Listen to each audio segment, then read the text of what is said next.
우리 지금 시장에서 가장 영향을 안 좋게 받는 거는 결국 중국과의 어떤 무역을 통해서 미국을 가는 부분들이라든지 아니면 중국이 지금 허수에 가까운 재정 무장 정책이기 때문에 중국은 우리나라보다 더 못한 자본주의를 갖고 있습니다. 그래서 중국을 믿으면 안 돼요.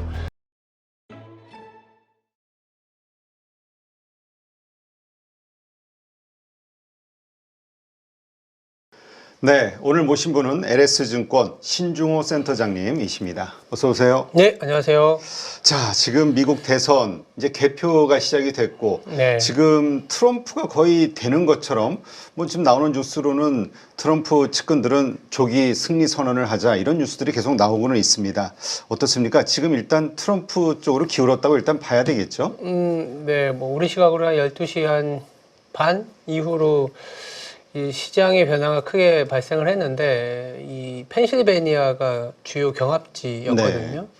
그쪽에서 이제 트럼프 후보가 해리스 후보를 앞지르고 있다라는 뉴스가 나오고 실질적으로 거기를 선거인단을 갖고 간다면 거의 높은 확률로 트럼프가 대통령이 되지 않겠냐라는 게 뭐 코인 시장, 뭐 주식 시장 뭐 이렇게 여러 가지로 반영이 되고 있고 뭐 아직 100%는 아닙니다만 사전 투표라는 부분들도 남아 있고 아직은 개표가 명확하게 다 끝난 건 아니라서 두고는 봐야 되겠지만 현재까지의 분위기로는 트럼프 2.0이 다시 시작될 가능성이 높다 이렇게 봐야 될 것 같습니다.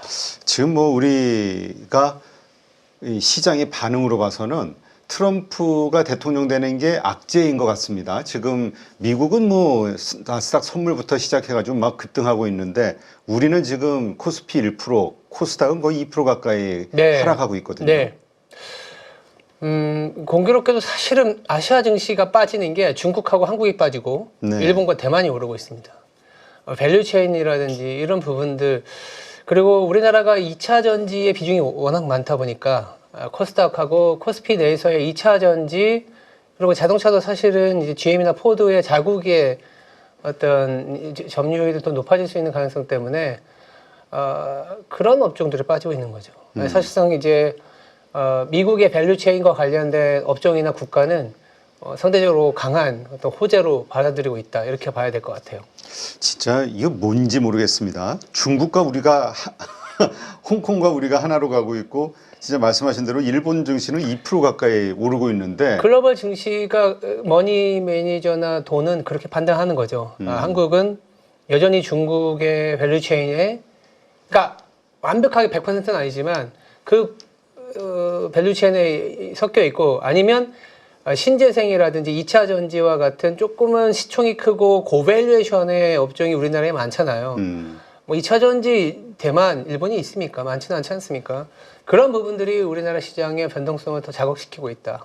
이렇게 보시면 될 것 같습니다. 진짜 말씀하신 대로 지금 뭐 2차 전지 섹터는 지금 다 급락이 네. 나오는 상황인데 어떻게 봐야 됩니까? 어떤 분들은 오히려 이때 이러한 선거의 영향으로 급락할 때가 매수 기회다라고 보시는 분들도 있고 이 섹터는 이제 트럼프가 되면은 당분간 보지 말아야 된다는 의견 극과 극입니다.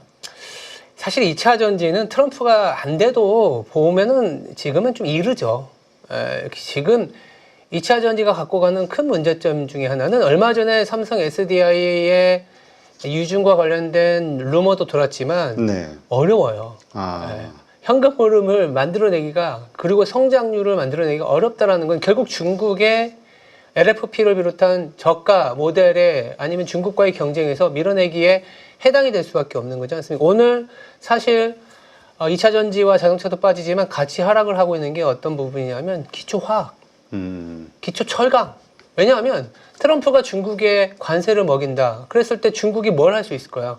자기들이 할 수 있는 거, 싸게 만들 수 있는 거 계속 밀어내게 하는 거거든요. 네. 미국으로 못 간다? 아니면 다른 나라로 못 간다? 동아시아 쪽에 계속 풉니다. 어떤 거 풀까요? 2차 전지 풀겠죠. 화학 제품, 작업률이 높잖아요. 그리고 철강 제품, 그래서 중국과 경쟁 구도가 있는 우리나라의 섹터들은 안 되는 거죠. 그리고 같이 빠지는 게 뭡니까? 화장품이죠. 그러니까 중국이라는 얘기가 들어간 모든 건 지금 안 되는 거죠. 그렇다면 지금 근데 또 한편으로 보면은 뭐 배터리도 그렇습니다만 반도체 쪽도 그렇고 미국 밸류체인에 들어가기 위해서 그쪽에 뭐 공장 짓고 시설 투자한 그렇죠. 것들이 꽤 되잖아요. 네. 뭐 수혜를 받을 만한 섹터는 없나요? 지금 우리나라 같은 경우에는 이따가도 말씀드리겠지만 사실은 산업재해를 좀 중심으로 봐야 될 것 같아요. 여기 차트에서도 있지만 저는 이런 얘기를 드리거든요. 지금 인소싱의 시대다. 인소싱이 우리가 이제 경제학에서는 잘 얘기 안 해요. 왜냐하면 우리가 경제학 배울 때는 뭔가 세계화가 좋은 걸로 느끼고 아웃소싱이라는 단어로 포장이 됐었거든요. 그렇죠. 우리나라보다 싸게 만들 수 있는 곳, 우리나라보다 싼 제품을 주는 곳에서 무역이 일어나야 된다라는 그런 자유무역의 기치 아래에 이렇게 왔었는데 지금은 인소싱의 시대죠. 왜냐하면 미국 같은 경우에도 중국이 편입이 되면서 왔었던 문제점이 극도로 표출이 된 게 글로벌 금융 위기, 소비의 레버리지가 이렇게 끝까지 갈 수는 없구나. 우리도 인소싱, 즉 제조업체를 만들고 밸류체인을 만들어 가야 된다. 이게 민주당이든 공화당이든 상관이 없습니다. 민주당일 때 뭐 했나요? 오바마 때 리쇼어링, 셰일가스, 에너지를 확보했지 않습니까? 그리고 중동과의 소위 말하는 중동에서 일어나는 일에 크게 개입을 안 해요. 그리고 바이든 때 무엇을 했습니까? 공장을 세웠잖아요. 그렇죠. 전력을 깔았잖아요. 공장과 전력을 까는 거는 중앙정부, 지방정부의 재정 지출로 일으켜서 왔습니다. 지금부터는 뭘 해야 되느냐? 금리 인하 사이클이잖아요. 그러면 정부가 이제 돈을 태우는 걸로는 한계가 있다. 중앙정부, 지방정부의 부채가 늘어나는 거에 대해서는 또 시장에서 안 좋게 보니까 국채도 막 튈 거고. 그러면 이제 민간의 부채가 들어가야 된다. 그럼 민간이 투자를 해야 된다. 자, 에너지 확보했고, 공장 깔았고, 전력 깔았어. 그럼 인소싱이 돼야 뭘 해야 될까요? 설비 투자를 해야겠죠. 네. 그럼 설비 투자와 관련된 아이디어, 산업재. 그래서 우리나라도 지금 보시면 조선, 기계, 방사는 괜찮아요. 미국에 수출을 할 수 있는 업종이 뭘까? 그나마 산업재, 방산, 자동화 시스템, 로봇, 뭐 이런 부분들, 기계, 이런 거를 사야 되지 않을까. 그거의 밸류체인이 2025년에 상당한 화두가 될 수 있다. 이렇게 말씀드리고 있습니다. 네. 지금 말씀하신 대로 지금 방산주 같은 경우는 또 오늘 급등이 좀 나오고 네. 있습니다. 트럼프 수혜주로 보는 것 같은데 좀 조목조목 우리 산업별 네. 그 영향을 받는 섹터, 산업들이 어떤 것들이 있는지 좀 설명을 해 주시죠. 그럼 제가 이제 아까도 말씀드렸지만 우리 지금 시장에서 가장 영향을 안 좋게 받는 거는 결국 중국과의 어떤 무역을 통해서 미국을 가는 부분들이라든지 아니면 중국이 지금 재정 부양 정책을 쓴다고는 하지만 사실상 저는 허수에 가까운 재정 부양 정책이기 때문에 중국은 우리나라보다 더 못한 자본주의를 갖고 있습니다. 그래서 중국을 믿으면 안 돼요. 중국에서 나오는 정책은 다 화전양면 전술이기 때문에 뭐 풀어준다 이런 거 믿으면 안 되고 중국의 소비는 되지가 않습니다. 그러니까 중국이 지금 소비 안 되니까 뭐 할까요? 러시아와 이란산의 원유를 수입해서 원가 마진이 낮으니까 이거 계속 밀어내게 하는 거예요. 배터리, 화학 제품, 철강 제품 이 부분들은 안 되는 거죠. 우리나라 제품들 이거 어디 갖다 팝니까? 못 팝니다. 이거 계속 공급 과잉이 돼서 시가총액의 상당 부분을 차지하고 있는 2차 전지, 철강, 화학 안 되는 거죠. 중국 소비 안 되기 때문에 화장품 이런 거 안 되는 거죠. 그럼 남아 있는 거는 자동차, 반도체 그리고 이제 산업재인데 산업재는 아까 괜찮을 수 있다고 말씀드렸고 자동차는 지금 감이익 상태예요. 지금 현대차 보시면 전저점 깨고 내려와 있습니다. 이게 돌아서려면 당장은 미국도 고용이나 소비가 둔화되는 쌀이기 때문에 민간의 부채 중에서도 기업과 가계가 있는데 가계 쪽이 아니라 기업 쪽이에요. 기업의 설비 투자가 늘어나야 후행적으로 고용과 소비가 늘어날 수 있습니다. 그렇다면 고용과 소비가 늘어나는 사이클은 내년 후반이라는 거죠. 그러면 지금 당장은 내년 후반에 관련된 수출주는 반도체와 자동차이기 때문에 지금 당장은 모멘텀이 될 수가 없는 거죠. 이게 다 해서 놓고 보니까 그나마 약간 그래도 조선이라든지 기계, 건설은 내수라서 조금 뭐 그렇지만 어쨌든 최악의 국면에 벗어나니까 이 정도가 우리가 좀 비벼볼 만한 업종이지 않겠냐라는 결론에 이르게 된 것 같습니다. 네. 그렇다면 지금 말씀하신 대로 중국의 경기 부양책 지금 상당히 강력하다. 그리고 여기에 대한 좀 기대를 해볼 만하다라고 그 많은 분들이 좀 생각하고 관련된 어떤 섹터나 종목들에 투자를 하고 있는데 이게 실패로 끝날 가능성이 높다. 경기 부양을 결국 못할 것이다로 보시는 것 같네요. 네, 맞습니다. 지금 차트로도 보여드리지만 자본과 누구를 향하는지가 상당히 중요한 것 같아요. 우리가 자본이라는 건 뭔가요? 뭔가 투자를 하거나 소비하기 위해선 자본이 필요하지 않습니까? 네. 근데 여기서 제가 주주자본주의, 오너자본주의, 국가자본주의로 구분을 해놨습니다. 자본은 있는데 이 자본의 주인을 주주라고 생각하느냐 오너라고 생각하느냐, 국가라고 생각하느냐의 차이점에서 이렇게 큰 시장에서의 괴리가 발생합니다. S&P 지수는 S&P 시가총액하고 거의 비슷하게 가요. 코스피는 그보다 갭이 벌어지죠. 상해 종합지수는 더 벌어져요. 2002년부터 지금까지 상해 종합지수 못 오른 것 같지만 시가총액은 2000% 올랐습니다. 2000%. 그동안의 S&P는 시가총액이 400% 올랐습니다.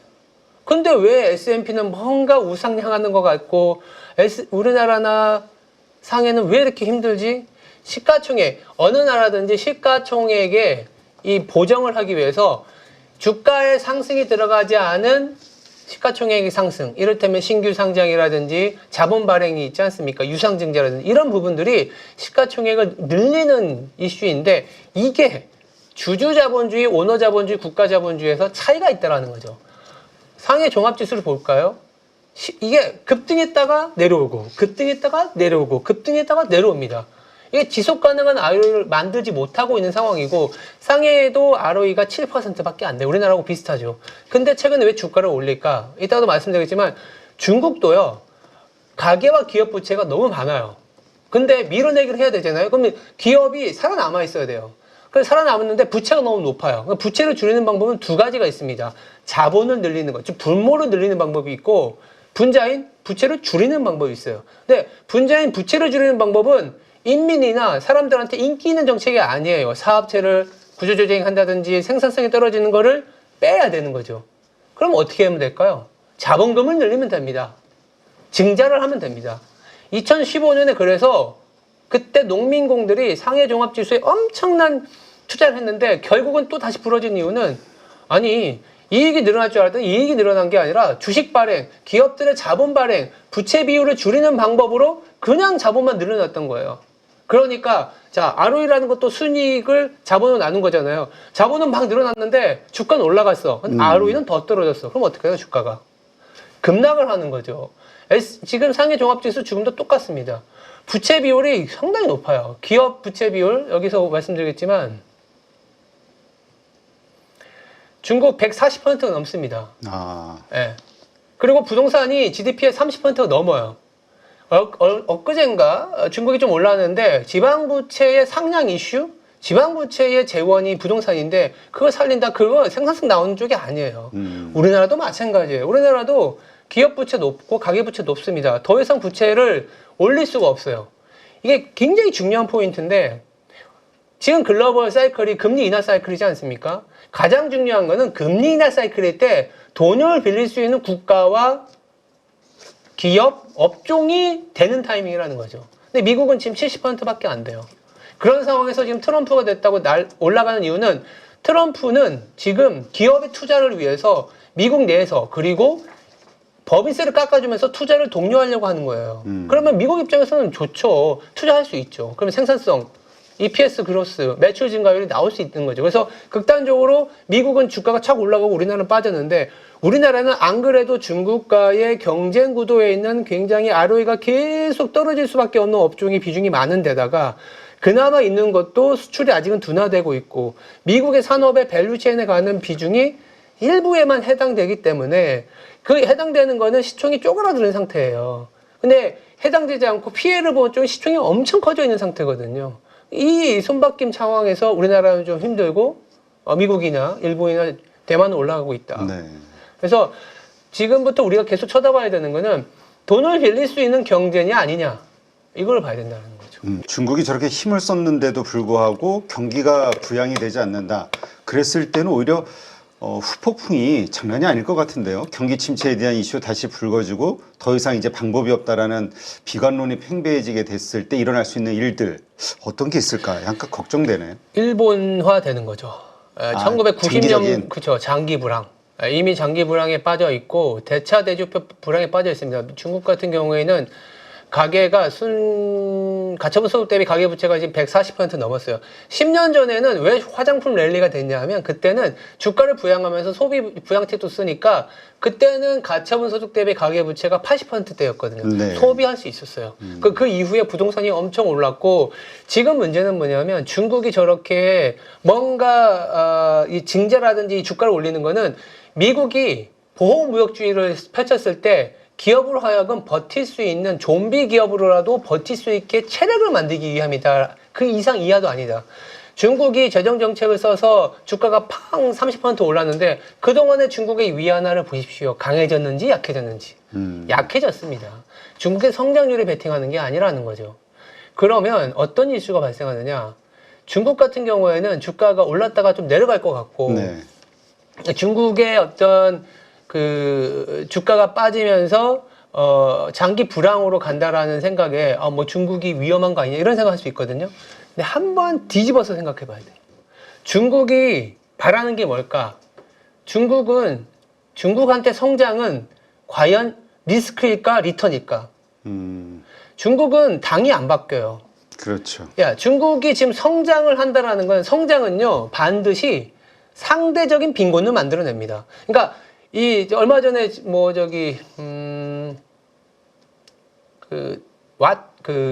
마이크로소프트의 빌 게이츠에 관련된 넷플릭스 그 다큐멘터리를 보시면 그런 얘기가 나와요.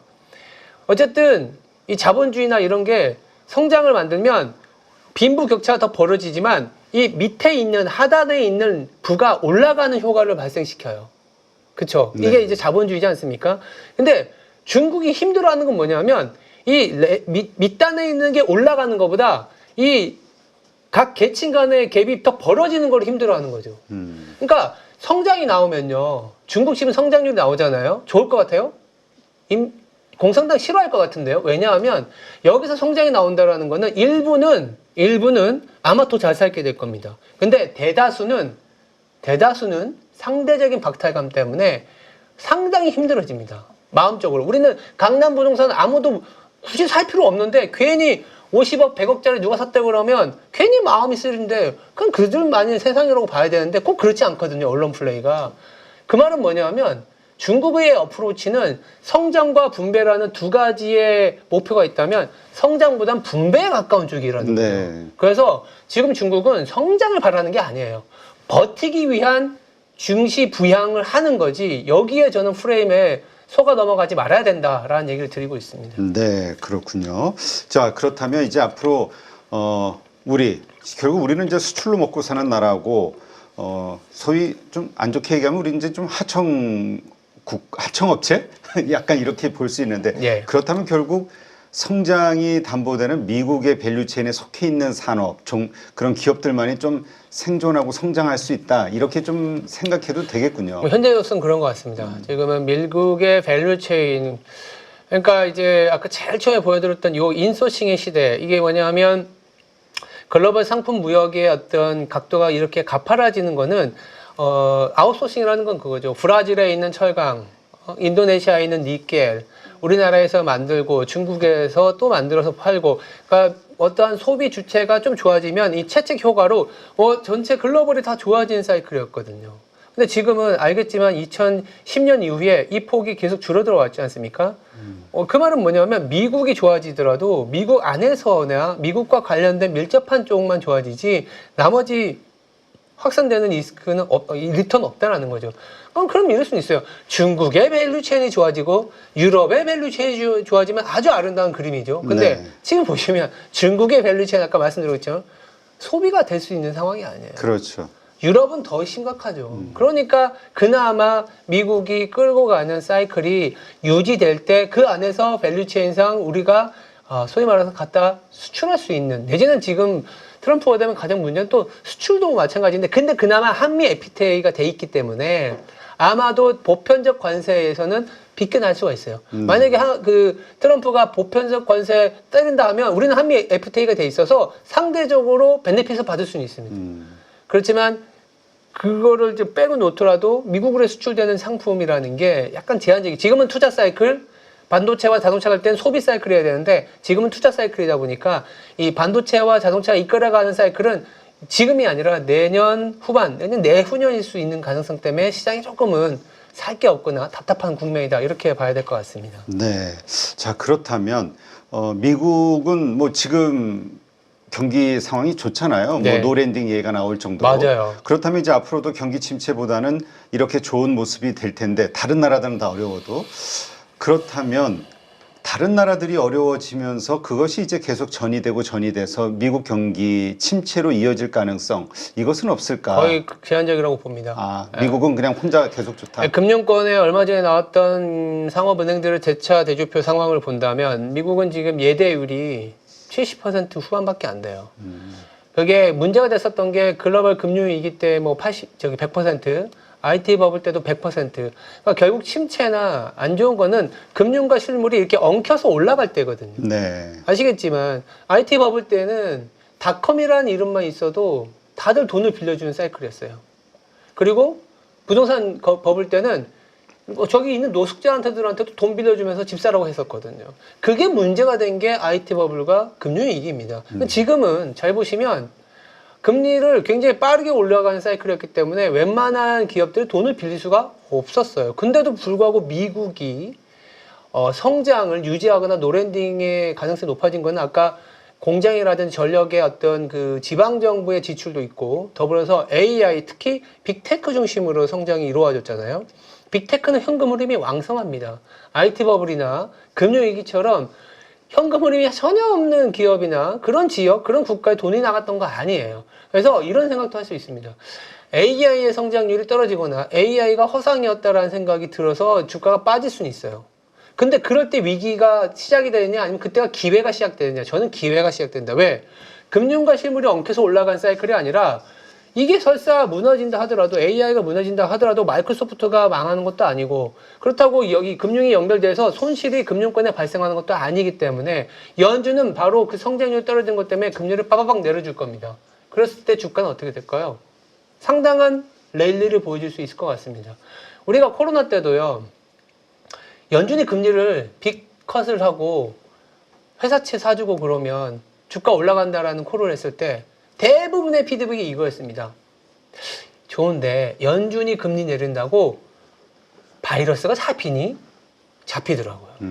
지금도 AI가 만약에 저는 AI가 계속 간다고 보지만 AI의 성장성이 떨어졌는데 연준이 금리 내린다고 AI 아닌 성장률이 나오니? 나올 것 같아요. 문제는 뭐냐면 그런 금융과 민간의 예대율로 인해서 뭔가 많이 엉켜서 레버리지가 굉장히 충만해서 미국도 금융 시스템이나 실물 시스템이 무너질 만한 거냐? 그게 아니라 회복 탄력성이 강한 상황이냐라고 했을 때 회복 탄력성이 굉장히 강한 상황이다라는 말씀을 드리는 겁니다. 단순히 밸류에이션만 갖고 버블이 부러지는 것은 아니다라는 얘기를 자주 말씀드리고 있습니다. 네. 자, 그렇다면 말씀하신 대로 미국 경제는 좋을 것이고 중국 경제는 어려워진다고 했을 때 이제 우리나라 경제 이것은 어떻게 될 것이냐 그리고 또 앞으로 어떻게 우리가 투자의 측면에서 그럼 무엇을 고려하고 어디에 투자를 해야 될 것이냐 많은 고민을 할 수밖에 없을 것 같아요. 일단 우리나라 같은 경우에는 환율이 높은 수준을 계속 유지할 것 같습니다. 그러면 고환율이다 보면 고환율이라는 건 사실은 비용이 높은 수준이기 때문에 일부 이제 체력이 떨어지는 중소형주도 상당히 힘들 수밖에 없는 상황이 계속 유지가 될 거고 환율이 높다라는 거는 한마디로 우리나라의 성장률이 떨어지는 거기 때문에 우리나라의 성장률이 떨어진다는 거는 뭐 사실 알고 있죠. 내수가 힘들지 않습니까? 네. 그래서 내수, 물론 지금도 내수를 다들 보진 않지만 내수와 관련된 아이디어는 상당히 힘들 수 있다. 그리고 우리나라의 원화 같은 경우에도 지금 단방이 1,400원 가지만 저는 1,400원 위에도 열려 있다. 그래서 외국인들이 우리나라 시장을 뭐 가단성 있게 사들이는 장은 아닐 것이다. 그래서 외국인들이 우리나라 시장을 인덱스를 사면서 오는 장이 아니기 때문에 저는 철저히 내년에도 박스 피일 것이다. 그래서 인덱스 플레이가 아니라 종목장 이렇게 말씀드릴 수 있는데 그러다 보니까 원달러 환율이 높은 수준을 유지하는 이유는 우리나라의 성장률이 떨어지고 전 세계에서 그림에 보는 것처럼 한국의 비중이 떨어지다 보니까 1300 후반 내지는 1400 초반에서의 고환율, 이 고환율일 때 수출이 잘 되는 업종 이렇게 봐야 될 것 같고요. 환율이 높으면 자연스럽게 또 비용이 높아지는 업종들이 있어요. 이런 업종들은 조금은 아쉽게도 좀 배제를 해야 되는 것 같고 아까도 뭐 도돌이표처럼 말씀드린 것 같지만 이제 환율이 높았을 때 그래도 수혜를 볼 수 있는 거는 아까도 말씀드린 것처럼 조선이나 기계 같은 경우에는 고환율에서 다 같은 값이라도 환율이 높으면 좀 이 달러에 표시돼서 들어오는 원화의 가치가 또 어떻게 보면 상대적으로 높아지니까 그런 부분들이 좀 수혜가 되지 않을까 말씀을 좀 드리고 있고요. 만약에 이제 가능하다면 올해가 아니구나. 내년에 연준이 금리를 한 3% 중반까지 내리는 사이클이 오면 이 금리에 연동된 신용카드라든지 내지는 이제 자동차 할부 금리가 많이 내려오거든요. 그러면 내년 연말에 기대해서 자동차라든지 내지는 이제 소비와 관련된 아이템이 올라가게 되면 그때 가서 이제 우리 전통적인 수출주들, 고환율 수혜주들로 좀 자리매김하는 그런 사이클이지 않을까 말씀 좀 드리고 있습니다.